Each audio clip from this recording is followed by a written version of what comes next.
Hello students, welcome to success dot com. मैं Alok sir आज संविधान का क्लास 2 लेकर आया हूं। हम लोगों ने कल चर्चा किया था संविधान के स्रोत के माध्यम का। आज मैं चर्चा करने जा रहा हूं प्रस्तावना या उद्देशिका। क्या है ये प्रस्तावना या उद्देशिका? आइए इस पर हम लोग चर्चा करते हैं। चैनल्स पे जुड़े रहने के लिए चैनल्स को सब्सक्राइब करें और क्लासरूम अच्छा लग रहा हो तो भाई क्लासेस के वजह अगर अच्छा लगा हो आप लोगों को तो आप लाइक बटन जरूर दबाएं। एक ऐसा चैप्टर भारतीय संविधान का जिससे हम ये कह सकते हैं कि संविधान के पूरे स्वरूप को समझना आसान हो जाएगा और इस प्रस्तावना से कई क्वेश्चंस जो है आपके एग्जामिनेशन हॉल में आते हैं।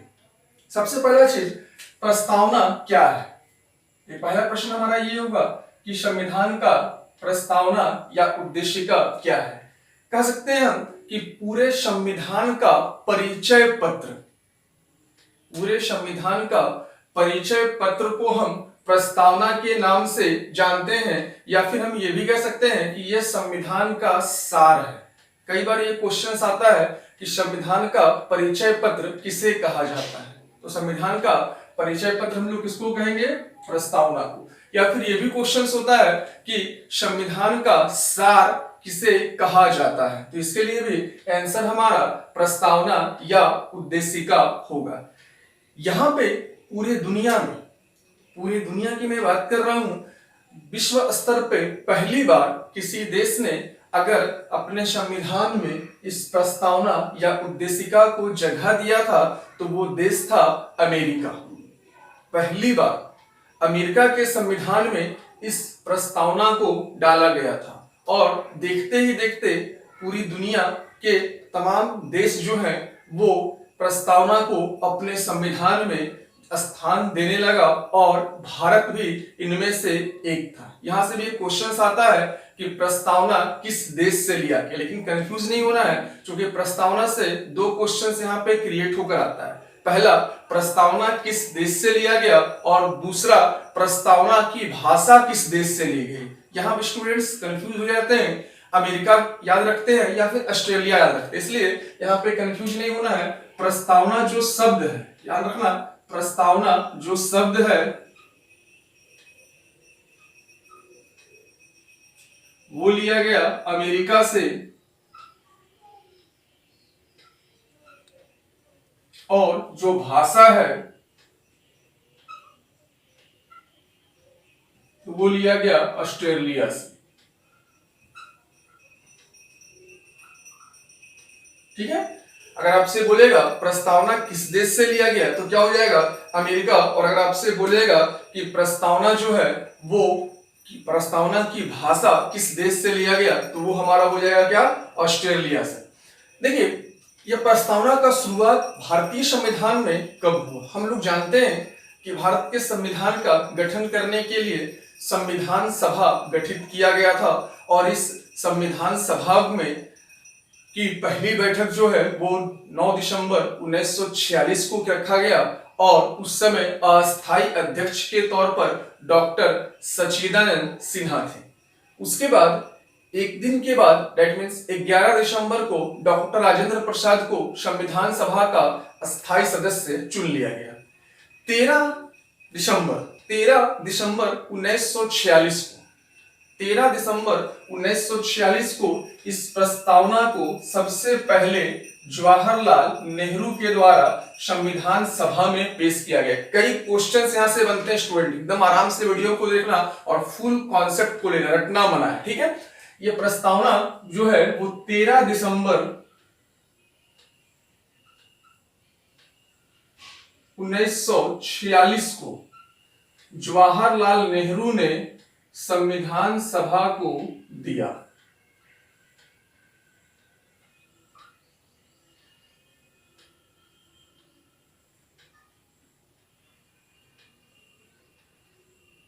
एक प्रस्ताव क्या है? संविधान सभा को का प्रस्तावना का प्रारूप जो है वो दिया गया। कितने तारीख को? 13 दिसंबर 1946 को। इसके बाद पूरी तरीके से इस प्रस्ताव के लिए, चूंकि उद्देश्य क्या है, डेट मीन्स हम लोग यहाँ पे एक वर्ड कर सकते हैं उद्देश्य प्रस्ताव। हम लोग यहाँ पे एक लाइन कर सकते हैं क्या, उद्देश्य प्रस्ताव।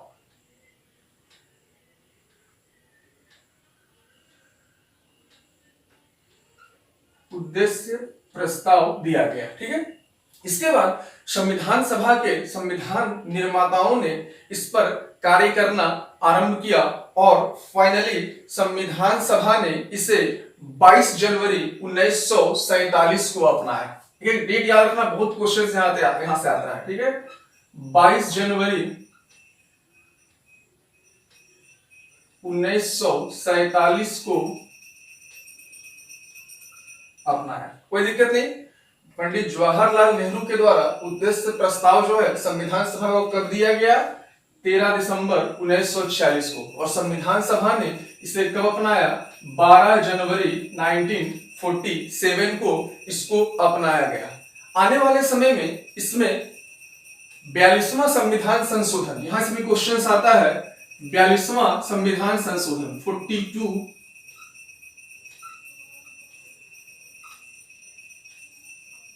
संविधान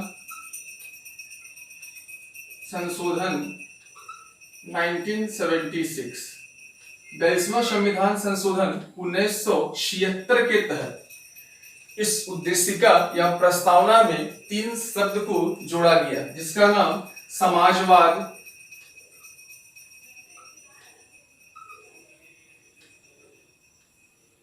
धर्मनिरपेक्ष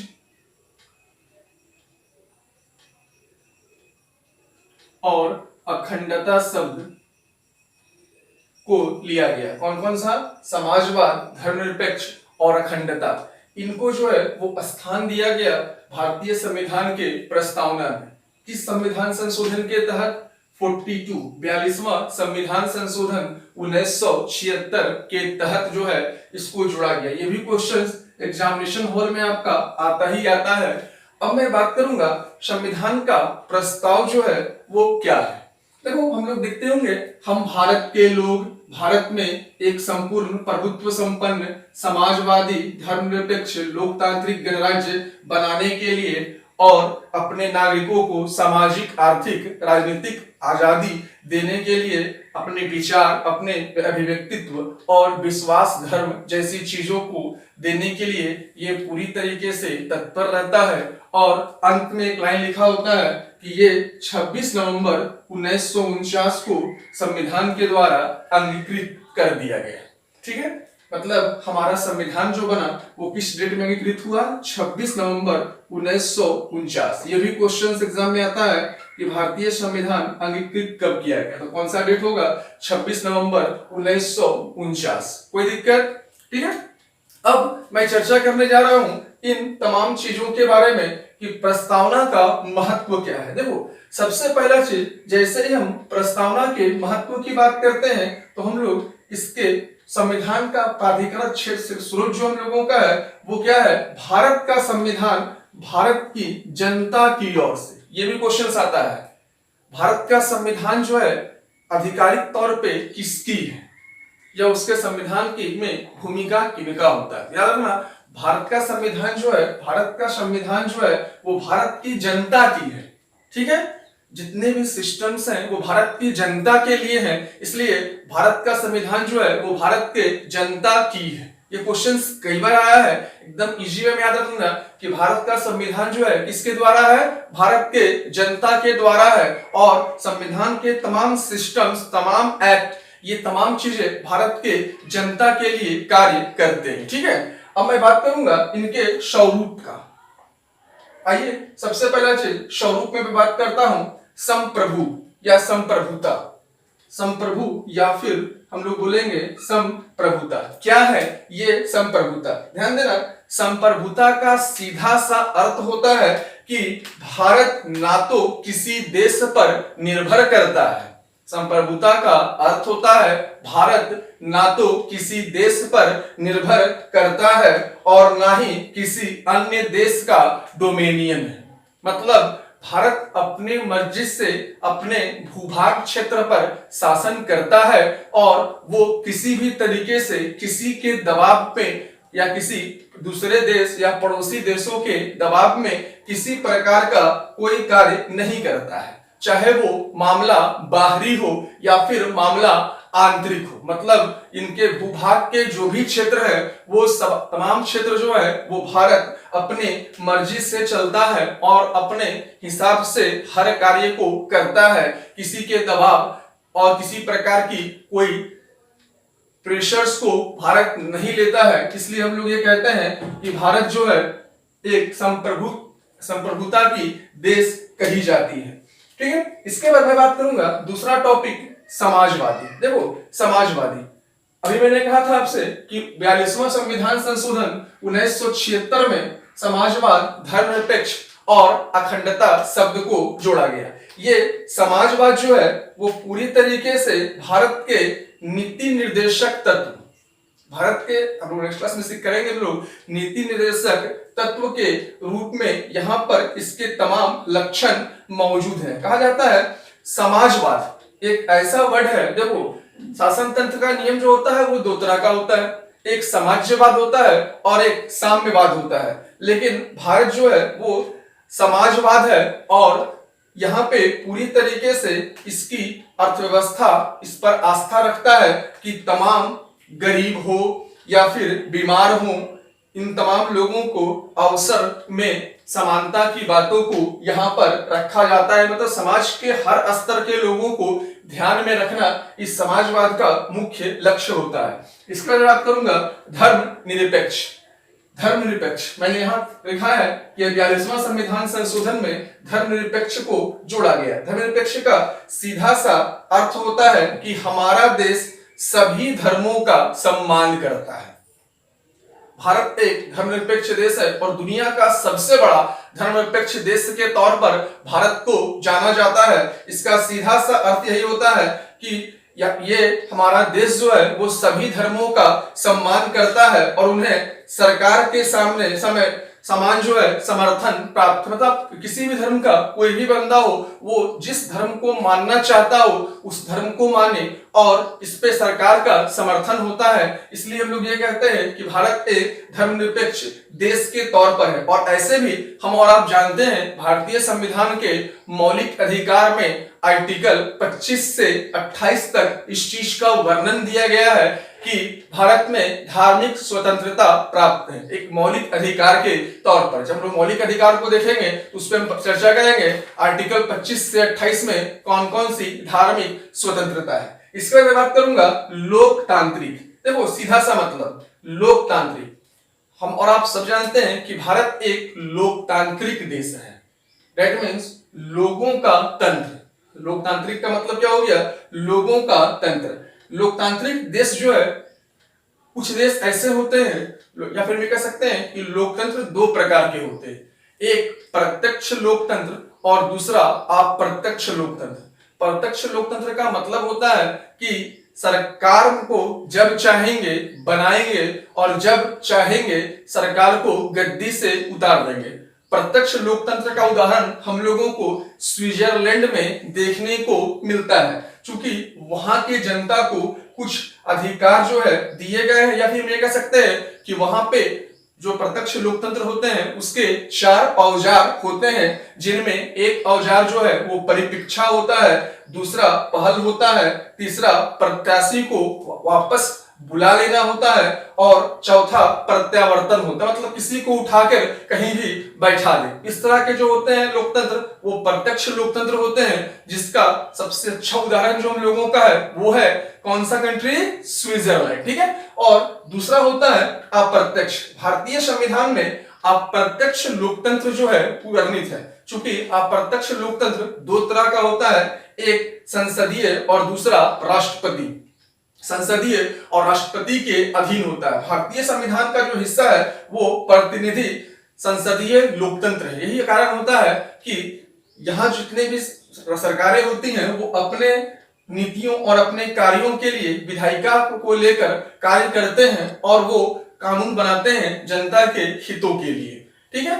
अब मैं बात करने जा रहा हूं अगला टॉपिक, जिसका नाम है गणराज्य। क्या नाम है? गणराज्य। एक ऐसा वर्ड जो कहा जा सकता है कि लोकतांत्रिक राज व्यवस्था का ही एक हिस्सा है। लोकतांत्रिक राज्य व्यवस्था का ही एक हिस्सा गणराज्य है, जो कि लोकतांत्रिक अर्थ राज्य व्यवस्था में जो है वो पूरी तरीके से दो बिंदु आते हैं, जिसमें एक होता है राजशाही और दूसरा होता है गणतंत्र या फिर गणराज्य। कहा जा सकता है राजशाही का मतलब समझ में आता है कि राज्य का प्रमुख राजा या रानी, राज्य का प्रमुख राजा या रानी या उनके उत्तराधिकारी होंगे, जबकि गणराज्य का सीधा सा अर्थ होता है कि ये पूरी तरीके से राष्ट्रपति का चुनाव। क्योंकि भारतीय संविधान में गणराज्य शब्द का महत्वपूर्ण बिंदु यह है कि भारतीय संविधान में राष्ट्रपति का चुनाव प्रक्रिया होता है और उनका चुनाव 5 वर्षों में कराया जाता है। इसलिए हम लोग अपने देश के संविधान के लिए या अपने देश के संविधान के प्रस्तावना में गणराज्य शब्द का इस्तेमाल करते हैं। हम लोगों का अगला टॉपिक जो है उनका उद्देश्य क्या है। उद्देश्य क्या है?